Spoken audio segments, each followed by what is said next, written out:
This is Abnormal Entertainment.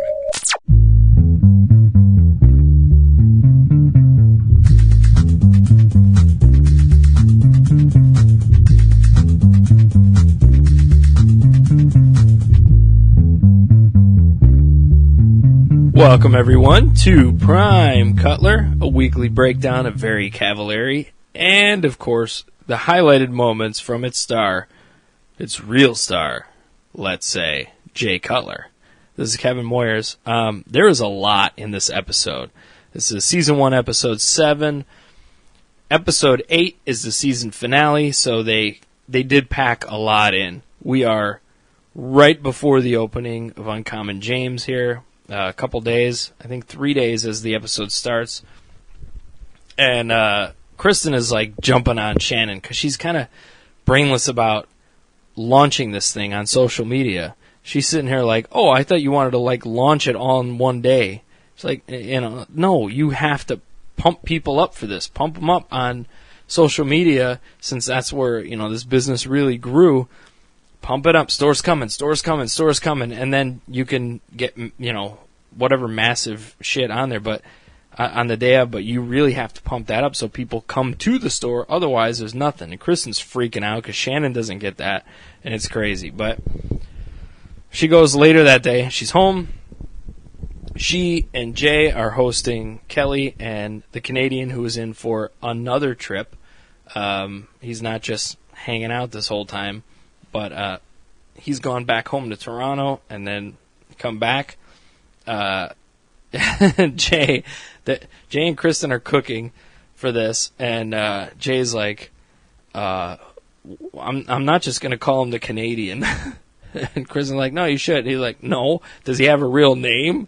And his name is Matt, turns out. But Jay's cooking, and he's kind of standing there, and his hand on the dish towel, and the dish towel is caught on fire. And he's just like waving it a little bit slowly. Anybody who watched him play football, anybody who's watched him knows that he gets this like sort of like, what? Sort of clueless look. I don't know if his blood sugar drops or what the hell, he is diabetic. It just like he gets this zoned out thing, and I'm not meaning to say that that's what happens when diabetes is part of your life and you need insulin and all that. I mean, I grew up with my uncle being diabetic, so we saw some of that stuff. But I don't know what happens to Jay Cutler specifically. He gets this zoned out thing, and he's just like kind of slack-jawed for a minute, and I've seen it happen with him on the field many times. Growing up with the Bears, I've always been a Bears fan. It was just like, it was one of those moments relived, and he just finally walks it over to the sink and puts it underwater. But it was pretty funny. And Kristin's like, he's nervous. The guy's coming over, maybe meeting somebody new. But you find out he's a firefighter, and he has a cottage up north of Toronto. There's a big area up there in Ontario called Muskoka. That's probably what he was talking about. I think it's a county up there. I've been up there once, and a lot of people have these cottages. And Jay notes, he's like, oh, like a cabin, which is what we'd call it in the U.S. Generally. So he has a cabin cottage up there. Sounds like it's a family thing. And it's 2 hours north of Toronto. And like I said, that's an area I've been in. It's really nice, kind of very small townish area. And he's telling Jay all about it. And he's like, yeah, I'll go up there, and you can hunt and stuff like that up there. But he's a firefighter. He does his 1 day on, 2 days off kind of thing. And generally works 2 days a week. That's the idea of the schedule. So he's talking about that, and so he's a little bit of a rich kid to family, has a couple homes kind of thing. So he has that going. Kelly works for I can't remember. Like, it's a name I know. I don't know country music very well. Dierks Bentley. That's who she works for. So I don't know really about the guy. I know it's a country guy. I know nothing beyond that. So I don't think she'd be with a broke guy. And he if he was a broke guy, he wouldn't be able to fly down to Nashville just on a whim to, twice in a matter of weeks to go on a couple of dates to get to know somebody. So, they have their dinner and all that, and Jay's kind of liking the guy. And Kelly and Kristin are talking about it. Kelly's not sure if she likes Matt enough to really have a long-distance relationship. She's kind of this nagging thing in her head. And, Jay's reaction to that when he hears about it later is, that's selfish. Like, to just go, I don't like him. After, she was basically stalking him, knew he lived in Canada, did this whole thing. He's the one that's been traveling down. And then she's just like, I don't know if I want to do this. Because she's not seeing sparkles, or whatever. And that was a thing later, too, with another situation. But, she's not just seeing sparks right away. And Jay's like, well, not everybody knows right away, like we did, kind of. And he gets this little, sheepish grin on his face, and Kristin looks over and gives him this kind of like, a smile back. It's yet another cute moment between the two of them, to the point where it's wonderful, it's adorable, but even I'm ready to throw up from it, so. But hey, season 2 is coming, so there's going to be more. There's more in this episode, for fuck's sake. All right, so they have all of that. And that was the big moment we were waiting for from the previews last week, right? If we should venture into the other characters in the show, and I'm going to call them characters because some of them are a bit cartoonish. So we have Gurney sitting in a guitar shop, and he is just like shopping to his heart's content because he just won $5,000 in some songwriting contest. Shannon shows up to the guitar shop, and she's like, "She's spending this money in a car. You should buy a car." She's like, I love you, but I don't want to drive you around everywhere all the time. Stuff like that. He's like, well, what if I just spent half on this? She's like, even half, you can get a car. She's so she wants to control how he's spending this money. And like, as somebody who puts money into art, whether it's a podcast network or books or whatever, there is that urge to, okay, I can make what I'm doing better by putting more money into it. And, there's that spend money to make money thing, like Kristin said a few episodes ago. Who knows if a new guitar will help him any, or if it's just, a whim kind of like, ooh, I need a new guitar purchase, who knows. But she's trying to control that. And I don't know, who knows, what the deal is with that. And he is broke. I mean, they've said that before. They've established it. He is the starving artist, that cliche. They do go later in the episode to a bar where he plays a song. And Taylor and Mike are there also. He gets up, he plays a song, and it's such a corny country music cliche bullshit song. I cannot imagine the garbage that was in there for him to win this. It was such, like, those little dumb, look at the little girl in the butterfly bowl. We can learn a lot from the, shut the fuck up. We've heard it 9,000 fuck. I don't even listen to country music, and I'm sick of hearing that goddamn song. So, whatever. But he won the money. While they're at the bar, after this, Mike pulls Shannon and Gurney aside. He's like, I want to propose to Taylor. I mean, they're going to have a kid together. They're living together already. But he wants to propose to her, and he's about to leave on a tour with whoever country person he works with. I can't even remember. Luke Bryan or somebody maybe. I don't fucking know. Whatever. Doesn't matter. But he's going to be gone for a while. So he's going to be able to sneak back one of the days because they're doing some international travel. Sneak back one of the days for the proposal, which is teased for next episode. But he mostly needs Shannon's help. She goes ring shopping with him and flips out because he buys a $25,000 ring. I wouldn't buy anybody a $25,000 ring if I had $25 million. That's a lot of shit for a thing that sits on your finger all day. Like, that's nuts to me. But she has this like, oh, that's a lot of, you buy a lot of cheese with that. you get a really nice car with that. And she just has this weird focus on money that I just know there's probably going to be some jealousy over this. She's just not a good person. And it just, she drives me crazy.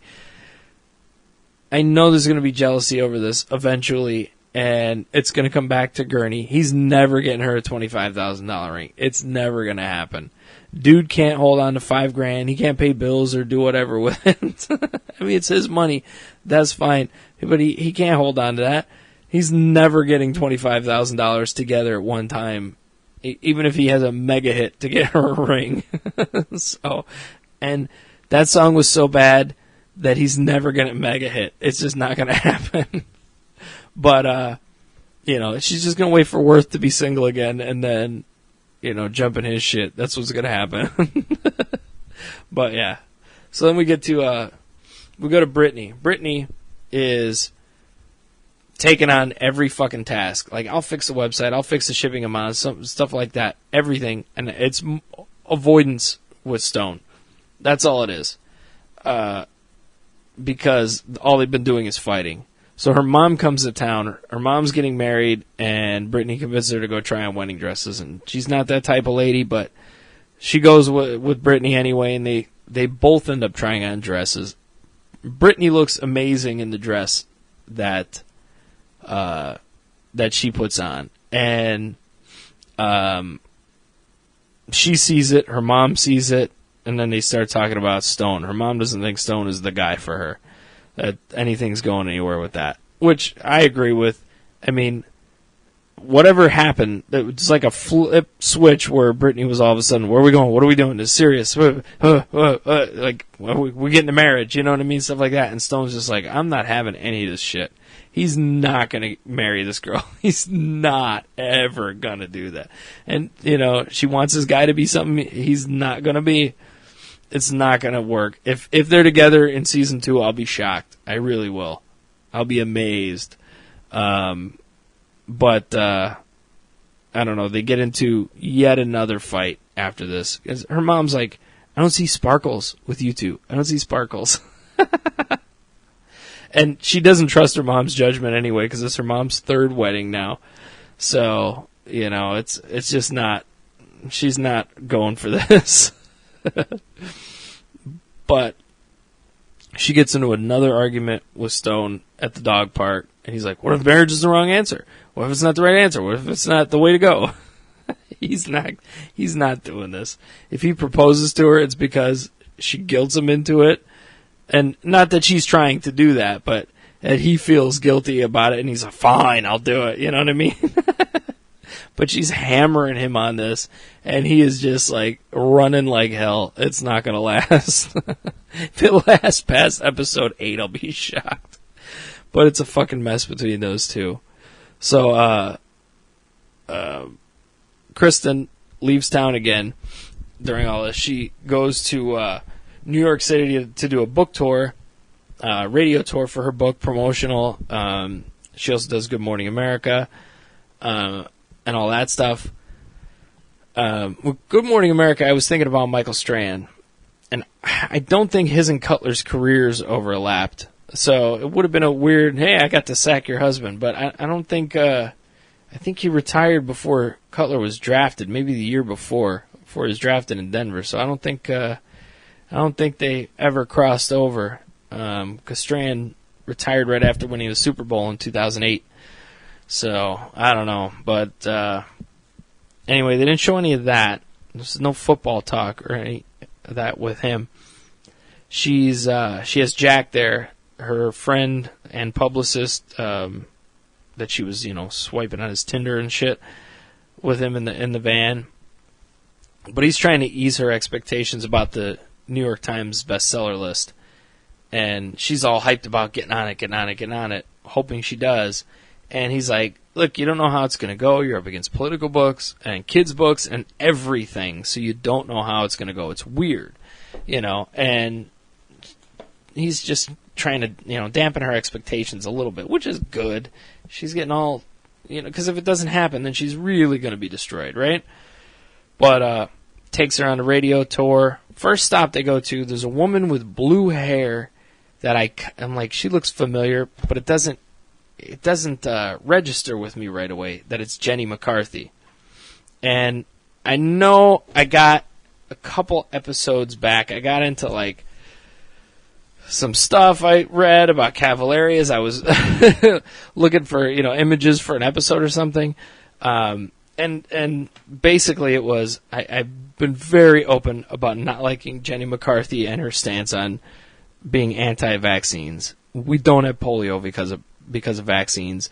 We're about to eliminate measles. Stuff like that. Like, they're important. Get your kids vaccinated. I'm not going to ever back down on that. I had a fight to get my own kid vaccinated. So it's a nightmare scenario when you're using bunk science from one doctor who wrote a shitty book, who's been discredited so many times by, the World Health Organization and the CDC and multiple countries. And Cavallari, unfortunately, is against vaccinating her kids. She's not like, nobody should. She's just like, this is our choice to not do this, and that's fine. You do what you want to do, but this is what we're going to do. It's still not a good way to approach things. It's just not. So, I did see a tweet once. It was like, if you hate autistic people so much that you'd rather see your kids dead than autistic, that's kind of fucked up. It's probably an extreme view of things, but I mean, you have to remember Jenny McCarthy said vaccines made her kid autistic, and then also said that taking wheat gluten out of his diet cured him. There's no connection between vaccines or wheat gluten and autism. And you can't cure autism either. So she's not smarter than science. She's just not. She's a dumbass who got famous for showing her tits in a magazine. That's it. She's not smart. She's not talented. She's a hack. Shitbag, Jenny McCarthy. And I don't like her as a person. I think she's bad for society. And that's all I'm going to say with that. Anyway. And see, I don't have the same problem with Cavallari because it's not something she pushes on other people. It's her own decision for her own kids. And the weird thing, you also find that she's done a lot of work for different organizations. She's done a ton of work for AIDS research, or AIDS charities too. And she's probably helped get the PrEP vaccine, so like, I don't know. I don't know where to put her.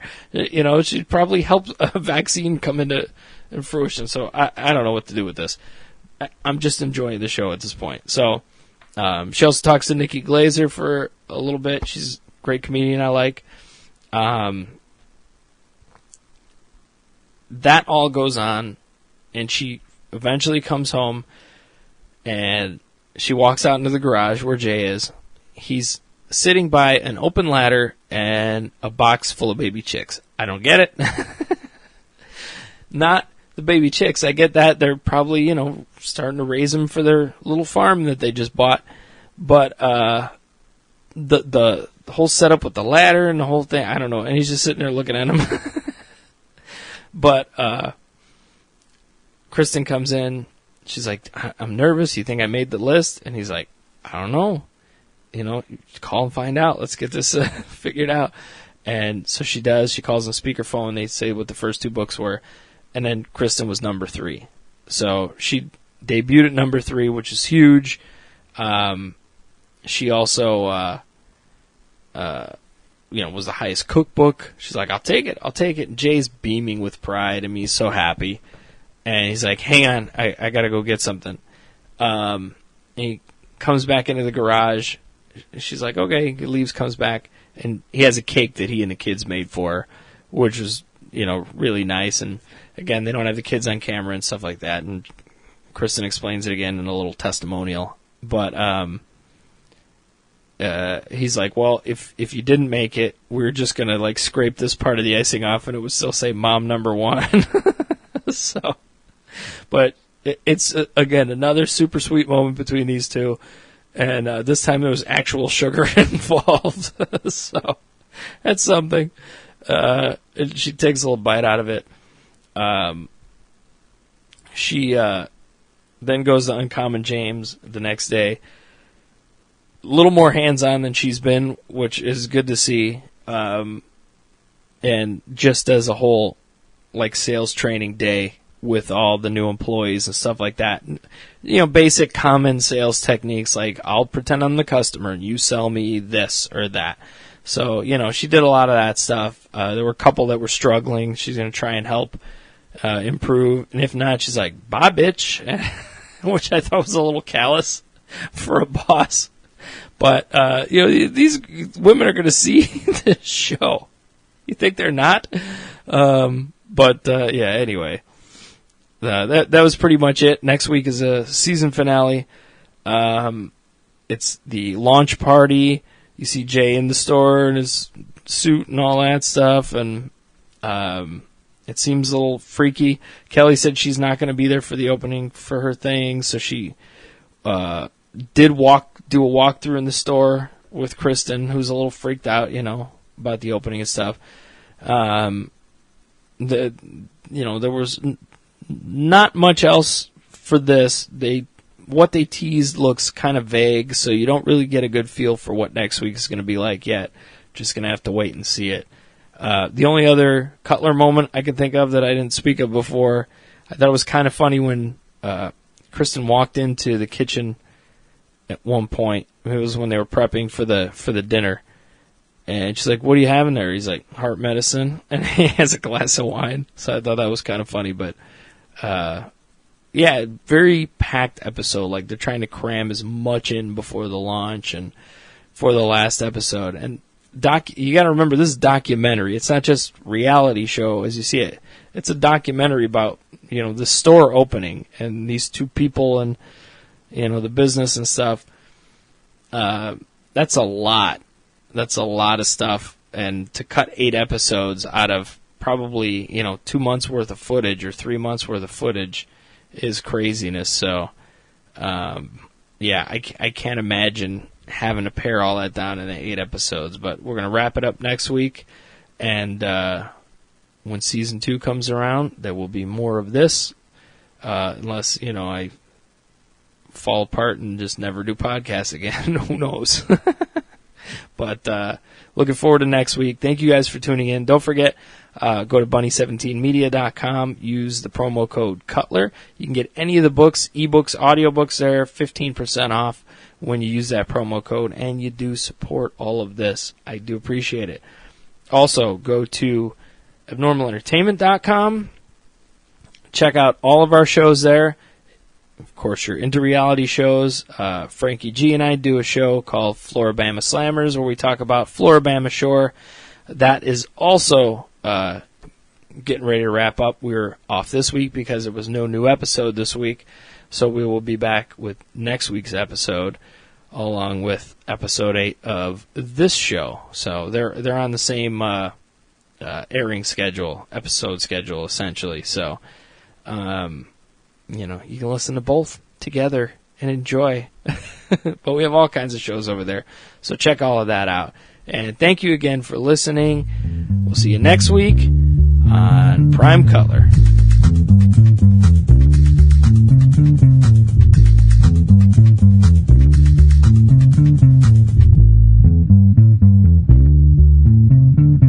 Listen to more of Prime Cutler and subscribe at abnormalentertainment.com. Find all Abnormal Entertainment shows at abnormalentertainment.com Stitcher Smart Radio, Spotify, iTunes, YouTube, and anywhere you listen to podcasts. Find me at Kevin Moyers on Twitter and on Facebook. Find Abnormal Entertainment at Abnormal Podcast on Twitter, Instagram, and Facebook. You've been listening to the Abnormal